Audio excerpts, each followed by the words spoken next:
Hello everyone, Shinto Bean here playing the very last campaign of this 5th anniversary event. This is the Play on Tabletop campaign, and we are playing as Space Marines against Chaos. And so far, all of the decks that we've come up against are themed after the different Chaos gods. So, you got like Khorne, Nurgle, Tzeentch, and Slaanesh.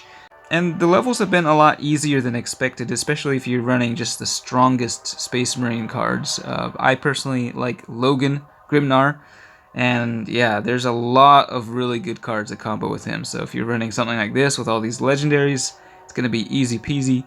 This deck has fewer legendaries and more cards that lower level players might have, including the new Cato Sicarius. He's quite good.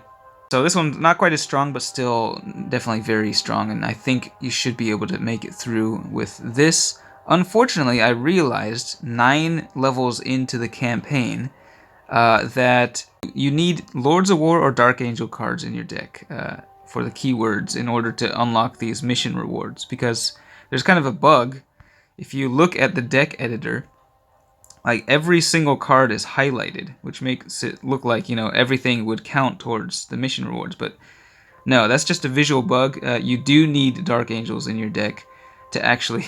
So, like, I played 9 levels and I didn't even unlock the very first copy of this reward. So it wasn't until I started using Dark Angels that I started making progress on that. So, luckily, everyone should have Lionel Johnson in their collection, because there was a code you can enter for the anniversary event. Actually, I think it was like 5th5th. If you enter that in, you should be able to get a copy of Lionel Johnson and I think a bunch of Dark Angel cards. So this is like a full keyword deck. This will get you the most points, but it's not really all that strong, and you do have to be very careful, because with Cut Off the Head, when your highest cost card dies, the enemy gets a huge buff. And none of the cards in here, except for Belial, are really that durable.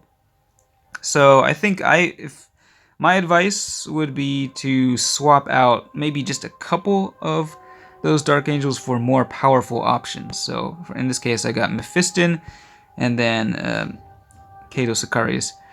And both of those, you got Fear and Shields, and also Mephiston's the most expensive card. So they will get a big buff when they kill him, but he also has Death Blow, which should deal a lot of damage when he dies. So I think this is a decent deck. Still not the strongest, obviously, but yeah, I'll go ahead and play level 12 in here, and I'll just show you how it works. And I think there are enough keywords in here that you should be able to unlock the mission rewards at a pretty good pace. Again, we still do have to be a little bit careful as to the order in which we play our bodyguards, taking care to not get the most expensive card destroyed early on. And we're up against Skulltaker with 11 bodyguards. It's quite a few to get through. So I think we're pretty safe in deploying Belial first with the shields. He just lasts for a very long time, and it's fine if he's the most expensive card on the field. They do have target acquired here, though, so I have to be kind of careful. They have the initiative as well. I think we'll throw down this guy. He's got a big warp surge, and he also has quite a lot of health. We got Captain Lazarus. It looks like they'll be going melee, so yeah, having some melee to fight back with might be good.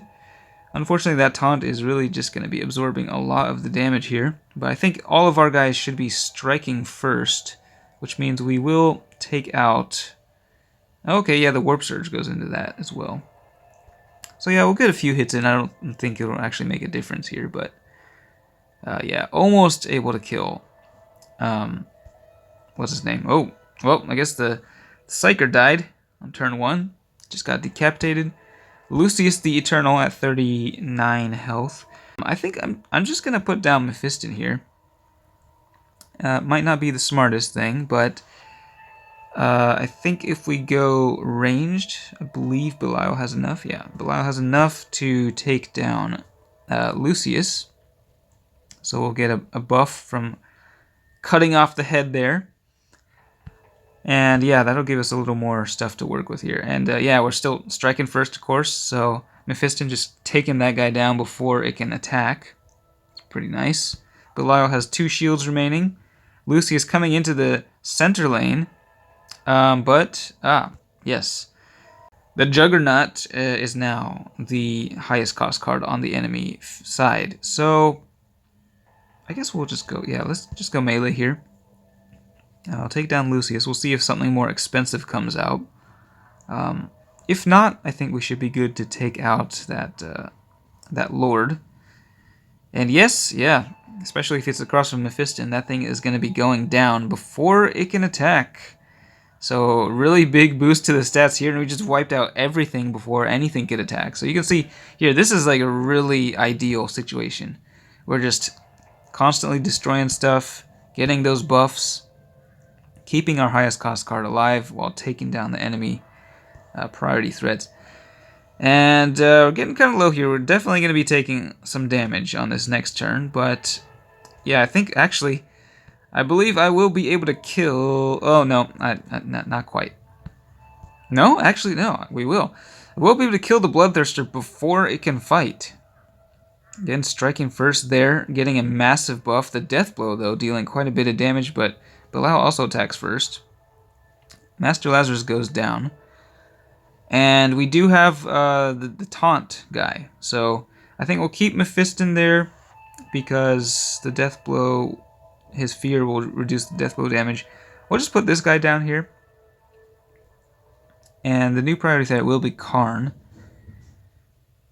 And I think, yeah, we'll just go melee again. And there's the boost, there's the Death Blow. Typhus, his counterattack is going to be going into the Deathwing Knight, which will poison him. He's going to take 25 damage at the end of the turn. Man, look at these stats. That is insane. So much damage. Target acquired going into the Deathwing Knight. He is going down. Quite a bit of damage there. Belial's about to die, but one last buff there before he goes down. And then Skull Taker will be coming out. He's got a really big Furious Charge at max level. It's actually 108 damage, but yeah, getting halved by the Fear. And then, I mean, I still have like all these bodyguards. So, yeah, we're doing fine. If Mephiston dies, that's 300 damage with the Death Blow. So, crazy amounts of stuff. And then, yeah, with we got our new guy here. Melee Scout. Look at that. 453 from Mephiston alone. Yeah. Pretty easy pickings, I think. I mean, this was like a pure melee deck going against my guys with Lionel Johnson. And if you have like some strong melee cards on the field, if you're fighting first on the enemy turn, then it's easy. You see I got a decent chunk of points from that, so yeah.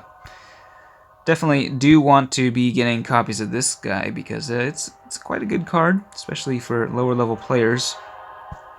You know, Inspiring Presence and Fear. And we already have a few copies from earlier in the event, so... Yep, so that is this campaign. I think I'll continue using this deck here until I unlock the final rewards from here, and then I'll switch back to Logan. But that is my strategy for this campaign. Hope you are enjoying this one. I'm glad they made it easier than previous campaigns. But yeah, that's it for this one. Thanks for watching, and I will see you next time.